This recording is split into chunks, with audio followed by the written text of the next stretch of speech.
Straight Shift with the Car Chick, the podcast that's all about cars, buying, selling, fixing, and driving, and sometimes renting fast if you're the car chick. Now, here she is. Welcome, everyone. Today on the Straight Shift, we are going to talk about fluids. Not wine or coffee, sorry, not those kind of fluids, but the fluids that are in your car. Now, that may not sound like the most exciting topic, but the fluids in your car are the single most important component of your car's maintenance routine. If you've ever heard of someone who has had their car go 200,000 miles, 300,000 miles, maybe even 400,000 miles, and you thought, wow, how did they do that? I guarantee you they changed fluids religiously in that car. So today we're going to talk about what all those fluids are, why they're important, what they really do, and how often should you really be changing them. You may have gone to your mechanic recently for an oil change, and they've told you you also needed a transmission flush or a coolant flush. What does that mean, and why is that important, and do you really need that? Most people think about changing fluids in their car, they think about their oil. But the oil is just one of several fluids that are important. And today I'm going to cover the top 6 fluids. They're the main ones in your car, and you're going to learn what they are, why they're important, and how often about you need to change them. So what do fluids actually do in your car? Well, different fluids do different things, but in general, they do one or more of the following. They lubricate, they cool, and they make hydraulic systems work. So the first one I want to talk about is the big one, engine oil. The purpose of engine oil is it protects your engine, it lubricates all the moving parts in your engine, and it cools your engine because as all those mechanical parts are working furiously to move your car down the road, they get really, really hot. And the oil actually helps with the cooling process along with the coolant and everything else. So oil is really, really important. You can kill any car, even something as reliable as a Honda or a Toyota, if you don't change the oil. Now, there's some misinformation, or maybe it's just out of date information in the market. Most people, when they think, how often should you change your oil? They think, oh, every 3 months or 3,000 miles. And that used to be true. It's not so true anymore. The oils have gotten a lot better. And the engine tolerances with the way the car engines are manufactured have also gotten more sophisticated. So if you have a car, that's 10 years old or newer, maybe even 15 years old or newer, look at your manual because it may say that your oil change interval may be 5,000 miles instead of 3,000 miles. It also depends on what type of oil you are using. If you're using conventional oil, which is more of, a natural oil that comes out of the ground, it's a petroleum byproduct, or if it is a synthetic oil, we talk about full synthetics. Synthetic oils, you can go longer than you can with conventional oils because they have so many more chemicals in them that make them last longer than what Mother Nature produces. This is one of the few times where we actually make something better than Mother Nature did. So if you're using a conventional oil, you probably do want to have an oil change interval somewhere between 3,000 and 5,000 miles, depending on your car and how you drive it. If you're using a full synthetic, you may be able to go 7,000, 7,500 miles between oil changes because that fluid, it can just go longer. I use full synthetic in Maggie. She's my 2004 Mini Cooper S, and I drive her pretty hard, but I can easily go 7,500 miles between oil changes, and it's fine. It doesn't do any damage to the car. I have had that oil tested through a company called Blackstone Laboratories. If you ever want to be really geeky and learn about your engine oil, for I think it's 25, maybe $35, you can Google Blackstone Labs. They will send you a little kit, which looks a lot like the thing the doctor gives you when they want to take a certain sample. But you basically put a little bit of the old oil that you take out of your engine when you do an oil change, put some of that into the little container and you ship it back to Blackstone Labs, and they do this big analysis on it and tell you, how that oil has broken down, and tell you, should you be changing it more often than you are, or can you go a little bit longer? And I had mine tested at 7,000 miles and they said, hey, this is actually still pretty good. Go 7,500. I don't recommend going more than 7,500. So some cars, some manufacturers, the European cars are terrible about this. A lot of them, like BMW and Mercedes, used to have a 15,000 mile interval. Many used to tell you this. And so people were going 15,000 miles between oil changes. And what was happening was the oil was getting really nasty. New oil should be a nice light honey gold color, kind of like a cheap American beer. But when as fluids get old, they get dirty because of the heat cycling. There's chemical breakdowns. They pick up metal particulates from the engine parts that are microscopic and are floating around. This is why you have to have a laboratory analyze your oil if you choose to do so. But basically, when your oil starts to look light brown, kind of like maybe a lager, if you're a beer person, it's time to change it. When your oil looks like Guinness, you've gone way too long and you've already damaged your engine. And on these European cars going 15,000 miles, the oil was nasty, nasty dirty, and it was causing the tensioner systems for the timing chains and the timing belts to get all gummed up, and those were failing, and boom, either you had your engine smoking because there were seals and gaskets being damaged, or if you have a timing belt or a timing chain fail, that can be catastrophic. It's like a bomb going off inside your engine. So the European manufacturers, for the most part, have at least scaled down and said, okay, every 10,000 miles. I have still seen the oil at 10,000 miles. It is too dark for me. I say, and most of your ASE certified mechanics will agree with me, 7,500 miles. This is just not something that you want to take a risk with, because it is the single most important fluid in your car. Now, you may be wondering about the numbers of oils. You'll see 10W40 or 5W30. What the heck does that mean? Well, that is a measure of the viscosity of the oil. In other words, kind of how well it flows.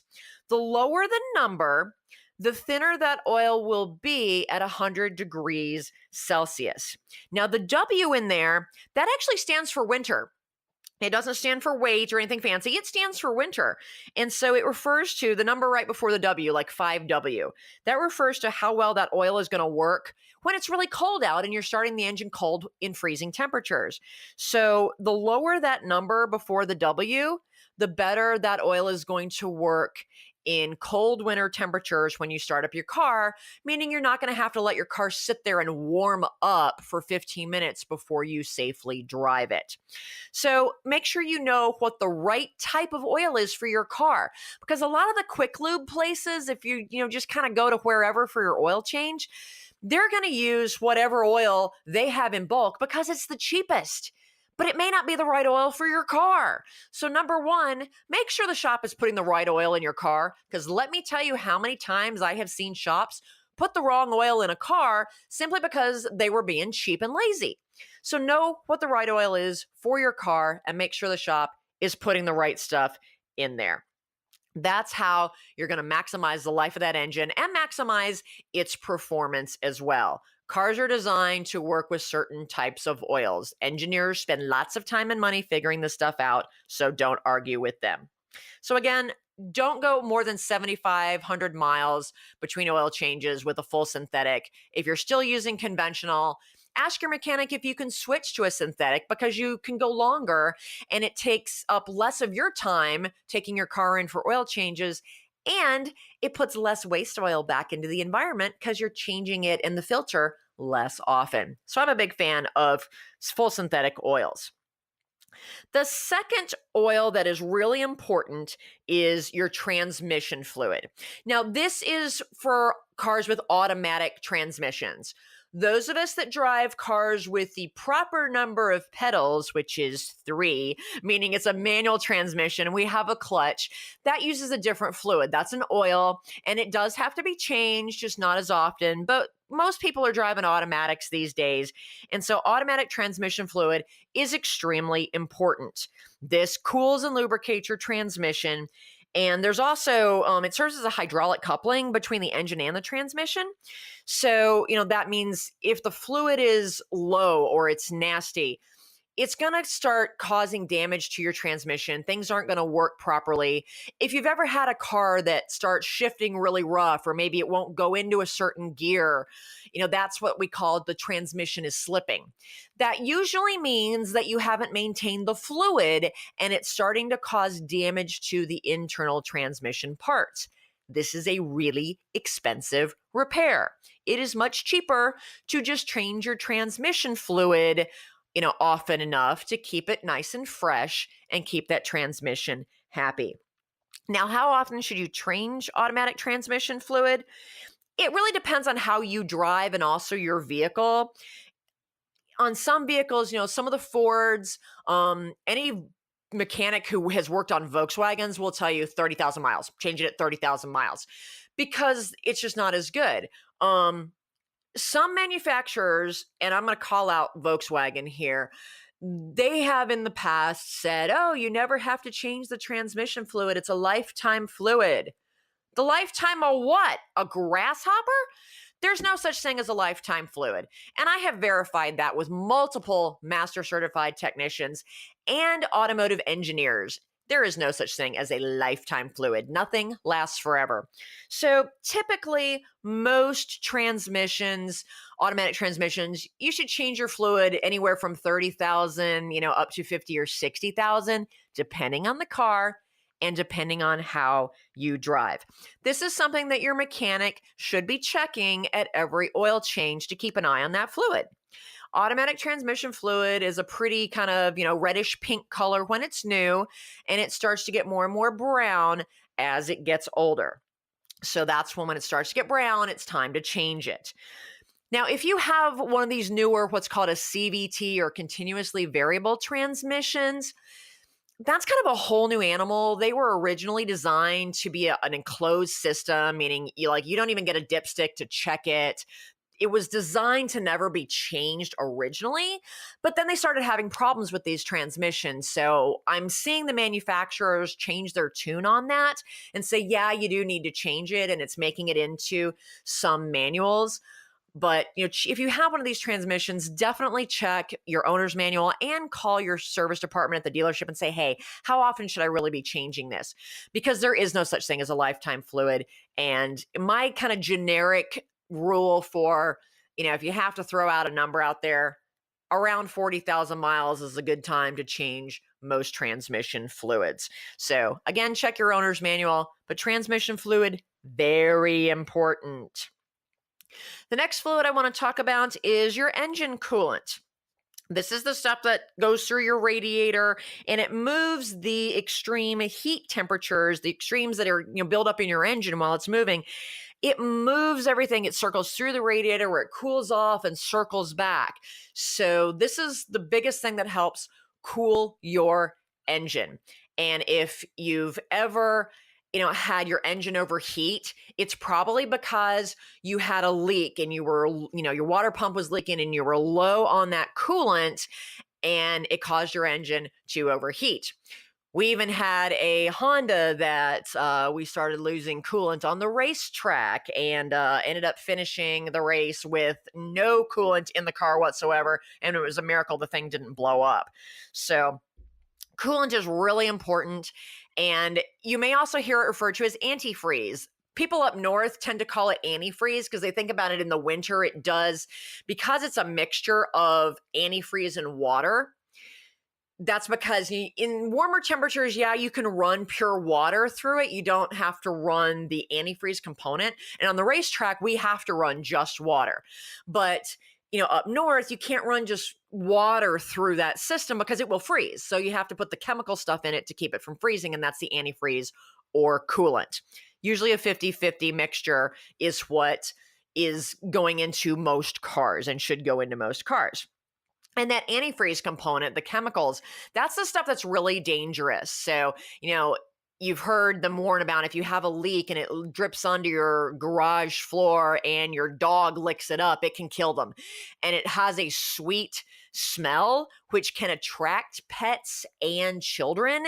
So you do have to be really careful with that stuff, that your kid and your pets don't get into it. So how often do you need a coolant flush or to change that chemical? Really, whenever it gets dirty or it chemically loses its ability to cool. This is not something that most people can tell for themselves. A mechanic is going to do 2 checks. They're going to do a visual check. They're going to look, is there buildup in it? Is it dirty? Is it foggy? Do they see corrosive buildup in the fluid? And they should also test it with a hydrometer. And what that's going to do is that is going to check what the freezing point is of that fluid. It basically tests what is its ability to still cool. It starts to get into chemistry and it's very complicated. So again, your mechanic should be checking these things for you. You as a driver should check that coolant reservoir, know where that is in your car, and check it to make sure that at least the level is up to the line where it's supposed to be. Because if it starts to drop and you don't have enough of that coolant running through your system, that's when your engine's going to overheat and it could go bluey. How often can you go by a mileage thing? Every manufacturer is different, and I'll tell you, they're all over the board. Sometimes they say every 30,000 miles. For some manufacturers, they don't even put it on the maintenance schedule, which is really unhelpful. Hyundai says, do it at 60,000 miles and then every 30,000 after that. Mercedes has some engines where they'll say, we don't have to worry about it for 120 or 150,000 miles.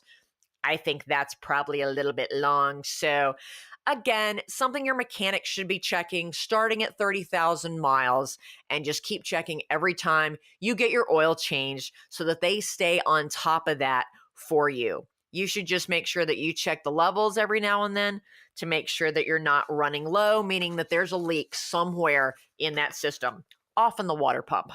We're going to take a quick break, and when we come back, we're going to talk about power steering fluid, brake fluid, and differential oil. I'll be right back.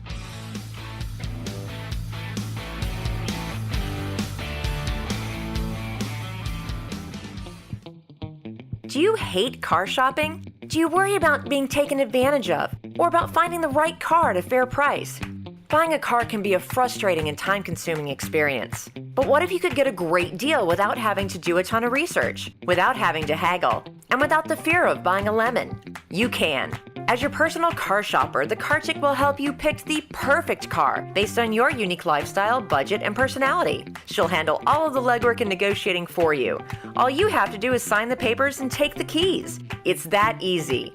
To learn how the Car Chick can save you time, money, and hassle on your next car purchase, give us a call at 888-575-2138. That's 888-575-2138. Or visit us on the web at thecarchick.com. Where the rubber meets the road.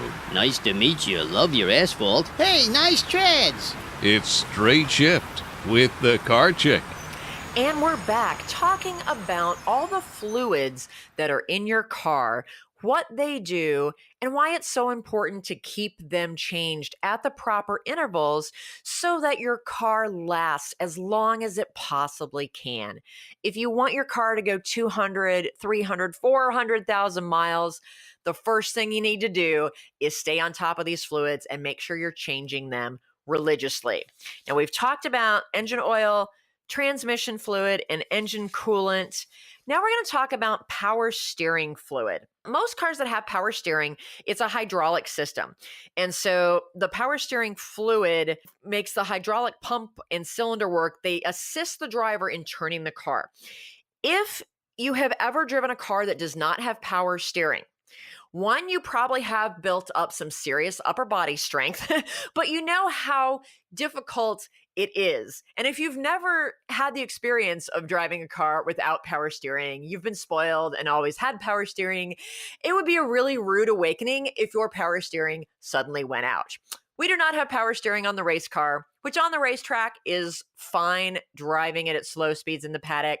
Let me tell you, it is quite a workout. So that power steering fluid is what is going to keep the power steering rack in your car working so that you don't have to kill yourself making the car turn left and right.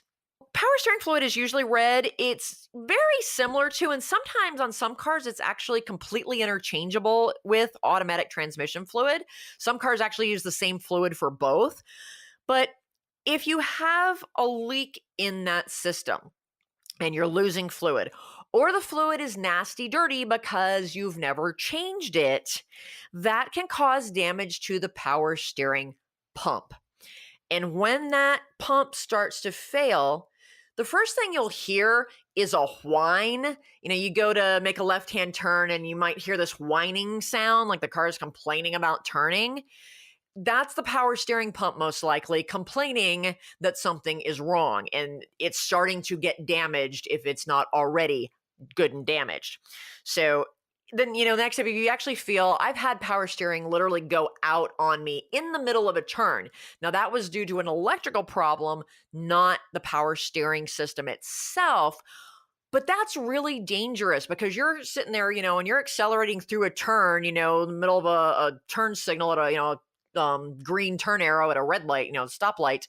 And all of a sudden it's like, oh my God, you can't turn the car anymore. And you're careening towards this power pole or telephone pole.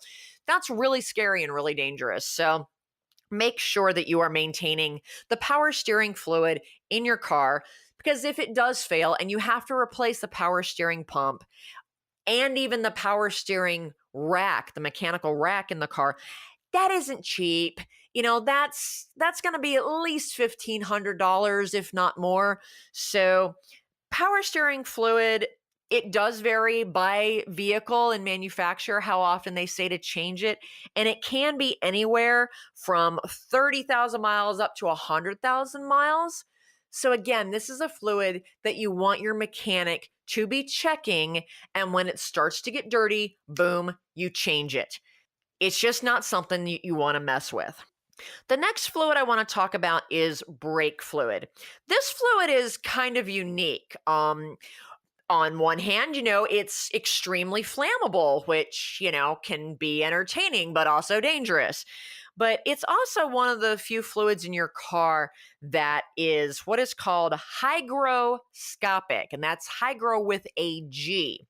Maybe this is a new word for you. Google it. But what it means is it absorbs moisture from the air. So, oil and transmission fluid, with the oil, they say, change it every, 3 months or 3,000 miles. That actually doesn't make any sense because oil doesn't go bad just sitting. So for example, my mom only drives, she's retired now, so she only drives like 4,000 miles a year. So, she's not getting her oil changed every 3 months just because time has passed. There's no need to do that. We change her oil maybe once a year and she's fine. Oil and most fluids don't just go bad by sitting there and existing. Brake fluid actually will, because it does absorb moisture from the air. And the reservoirs that hold the brake fluid, they're not 100% airtight. So air does get in. And if there's a lot of moisture in the air, if you live in a really humid place like Louisiana or Florida, your brake fluid may go bad a lot faster than someone who lives in, say, the Nevada desert. Brake fluid goes through a lot of heat cycles. So when you hit your brakes, the purpose of the fluid is it acts as a hydraulic mechanism for clamping, pushing down your calipers and pushing that brake pad into your brake rotor, which create friction, which stops the wheel, which stops your car. So when you hit the brakes and the harder you hit them, the more heat builds up and that fluid gets really warm. And that also can allow moisture to build up in it because you can actually boil brake fluid. I've done it. It doesn't normally happen on the street. It happens on the racetrack. And That's why we use a different type of brake fluid in our track cars and race cars that can handle the higher heat.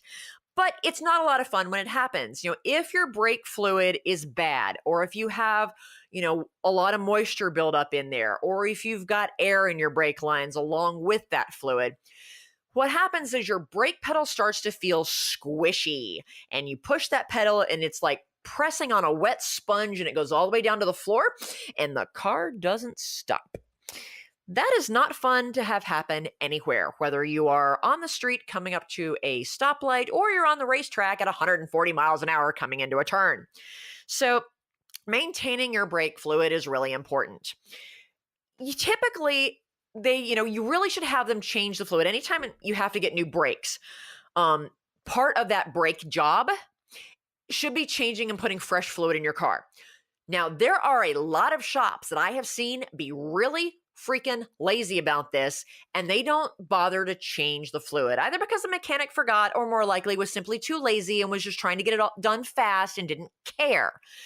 The brake fluid should always be changed when you get new brakes, whether you're, getting your rotors resurfaced or you're turned or you're getting new rotors with new pads. Anytime they're touching your brakes, they need to be putting new fluid in it. And for most people, that will be plenty of an interval for those brakes to, for that fluid to stay fine. Now, if you have a car that you don't drive a lot, maybe it's, that convertible that you only drive on Sundays, and you could go 10 years, before you blow through a set of brakes. That car, you're going to want to probably change the brake fluid, a little more often, depending on where you live and how humid it is. That might be once a year. It might be once every 2 years. Again, that's something to talk with your mechanic about and see what is an appropriate interval if you have a car that you don't drive on a regular basis. I change mine all the time because every time we go to the track, we flush the brake fluid, we put the high potency fluid in. When we come back, we drain that out and we put regular fluid in. But most people are not doing those type of things. So you need your mechanic to help you figure out what's that right interval. But you as an owner, make sure the shop changes your brake fluid anytime you get a brake job. And finally, I want to talk about differential oil. This is one that you may not have even heard of. The differential in your car, that's the gearbox that allows the drive wheels on your vehicle to turn and therefore propel your car forward. If your car is front-wheel drive, the differential's in the front. Imagine that. And in that case, the diff actually tends to share fluids with your transmission. So you may not have a separate differential oil in your car. It may just work with the transmission fluid. That's, a question to ask your mechanic. Or if differential fluid is not mentioned anywhere in your maintenance schedule and you have a front-wheel drive car, means you probably don't have it. And great, you don't have to worry about it. Now, if your car is rear-wheel drive, the diff is in the back. Imagine that. If you have four-wheel drive or all-wheel drive, guess what? You have two differentials for the price of two, meaning you have to change the oil in both of them. It serves as, again, a lubricant and a cooler for the parts in rear-wheel drive and four-wheel drive vehicles. It's called differential oil, but that does not mean that it's the same as engine oil. It's actually a very, very different type of oil. It's much, much thicker, and it's almost clear. It's not even that warm honey color. So it's also not something that you can check easily yourself. The mechanic has to get underneath your car, typically when it's on a lift, and, pull the drain plug, assuming your car even has one, and take a little bit of a sample of it. The good news is it doesn't usually need to be changed that frequently unless you've got a big SUV and you're towing heavy stuff with it all the time, and that diff is working really, really hard. Most vehicles, it's between 60 and 100,000 miles when you have to change it. And again, it depends on the vehicle and how you drive the vehicle. Towing will cause that diff to work harder, and you will probably have to change that fluid more often. Again, this is something that your mechanic needs to be checking every now and then. Even if you're not at the mileage on your maintenance schedule which says check this thing. It's just a good thing for the mechanic to get in the habit of doing, because just because your maintenance schedule says every 60,000 miles, that's not a hard number. That is a good guess by the manufacturer based on how they built that car, what fluids they require, and, kind of an average for the average driver. That leads me to mention there are usually 2 maintenance schedules in your owner's manual. And if you have not read your owner's manual, get it out, open it. You don't have to read it word for word, every single page. It's a little bit dry and boring. It'll put you to sleep at night, but at least pull up the section on the maintenance schedule and read through it and see when different things are in fact due. So, do you look at the normal schedule or do you look at the severe schedule? Most people think severe and they think, people that live in the desert and it's 110 degrees, or they live, up in northern Minnesota and it's really freaking cold. That's not actually what the term severe means. Severe means, is the car and its various components working harder than average? So if you commute in stop and go traffic every single morning and evening, and that's the majority of the driving you do, stop, start, that's actually much harder on your car than if you, drive across the desert, and keep it at a nice steady 45, 50, 55 miles an hour. If you're doing a lot of towing with your vehicle, that puts more wear and tear on the car. That is considered severe. So talk to your mechanic about the type of driving that you do and how you're driving and how you're using your vehicle. And he or she should, if they really know their stuff, will be able to take that information, combine it with looking at all the fluids in your car. And this is why it's a good idea to have a relationship with one mechanic who kind of gets to know you and is keeping an eye on your car, kind of like your doctor keeps an eye on you and your body. That way that person can kind of know what your car really requires based on your unique driving.